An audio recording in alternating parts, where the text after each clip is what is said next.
কেমন মুসলিম রে বাবা, এ তো দেখছি গান বাজনা করছে, এ আবার কেমন মুসলিম? এ তো কোরআন বিরোধী চলছে, এ নিজেকে মুসলিম কেন দিবে? মুসলিম দাবি করবে কেন?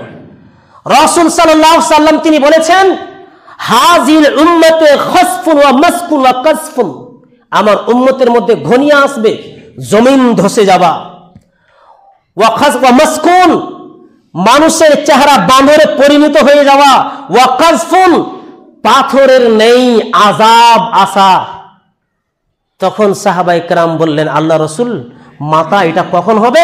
তখন আল্লাহ রাসূল বলছেন, ইজা যাহারাতিল কায়নাত, ঘরে ঘরে যখন গান বাজনা তৈরি হবে, ঘরে ঘরে যখন গায়িকা তৈরি হবে। আজকে ঘরে ঘরে গায়িকা তৈরি হয়েছে, এরা মুসলিমেরা? ইজা যাহারাতিল কায়নাত ওয়াল মাআজিফ ওয়া শুরিবাতিল খামর, রাসূল সাল্লাল্লাহু আলাইহি ওয়াসাল্লাম তিনি বলছেন, গায়কের যখন গায়িকার আবির্ভাব হবে,